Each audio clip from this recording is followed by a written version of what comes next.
اعوذ باللہ من الشیطان الرجیم، بسم اللہ الرحمن الرحیم۔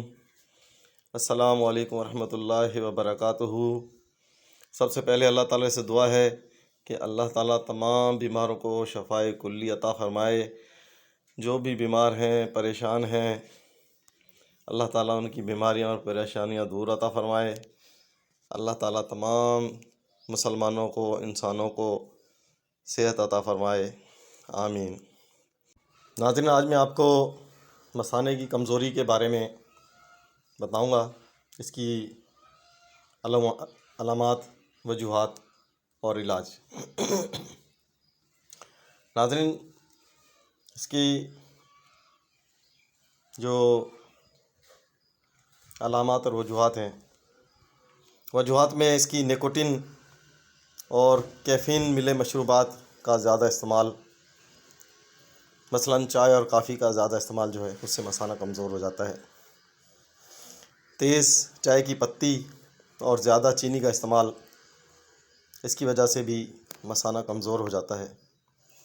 شوگر کے مریضوں کا بھی مثانہ کمزور ہو جاتا ہے۔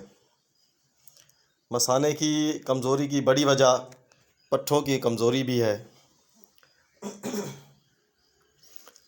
اچھا، کولڈ ڈرنکس کا کولڈ ڈرنکس، کوک، پیپسی وغیرہ، ان کا بہت زیادہ استعمال کرنا بھی مثانے کمزوری کا سبب بنتا ہے۔ مسلسل قبض کا رہنا بھی مثانے کمزوری کا سبب بنتا ہے۔ مثانے میں پتھری سے بھی مثانے میں کمزوری پیدا ہو جاتی ہے۔ ناظرین، اس کی جو علامات ہیں اس میں اتنی شدت کے ساتھ پیشاب کا آنا جس کو روکنے میں دشواری ہو، رات میں پیشاب کی حاجت کے لیے بار بار آنکھ کا کھل جانا، بار بار پیشاب کا آنا، دن میں بھی تقریباً 8 سے زیادہ بار پیشاب کا آنا، بچوں کا پیشاب بستر میں نکل جانا، یہ ناظرین اس کی مثانے کی کمزوری کی علامات ہیں۔ اگر مثانے کی کمزوری کی وجہ سے پیشاب کی زیادتی رہتی ہے تو اس سے بھی کمزوری پیدا ہو جاتی ہے، انسان کمزور ہو جاتا ہے۔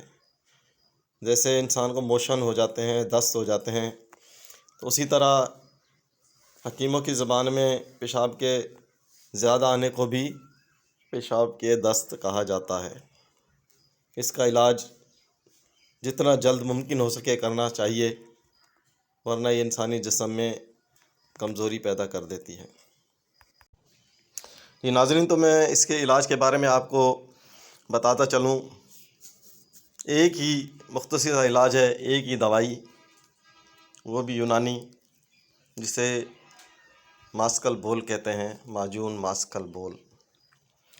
ناظرین، یہ آپ کو کسی بھی یونانی پنسار اسٹور سے مل جائے گی، یونانی اسٹور یا پنسار سے۔ اس کے استعمال کا طریقہ میں آپ کو بتاتا چلوں ناظرین۔ بڑوں کے لیے 1 چمچ صبح نہار منہ اور 1 چمچ رات کو، کھانا کھانے کے بعد صبح خالی پیٹ کھانا ہے 1 چمچ۔ اس کے آدھا گھنٹے کے بعد آپ نے جو بھی ناشتہ وغیرہ کرنا ہے، کھانا کھانا ہے، چائے پینی ہے، تو اس کے آدھا گھنٹے کے بعد آپ استعمال کریں۔ بچے جو بستر میں پیشاب کرتے ہیں ان کے لیے عمر کے حساب سے، اگر 2-3 سال کا بچہ ہے تو چمچ کا چوتھا حصہ صبح اور چوتھا حصہ چمچ کا رات کو۔ ناظرین، اس کے بارے میں آپ کو جو بھی سوال کرنا ہو تو کمنٹس میں کر سکتے ہیں، اور ویڈیو اگر اچھی لگی ہو تو لائک کریں، سبسکرائب کریں، بیل آئیکن کو پریس کریں، تاکہ اس قسم کی ویڈیوز آپ کو جلد از جلد ملتی رہیں۔ ناظرین، دعاؤں میں یاد رکھنا۔ اللہ حافظ۔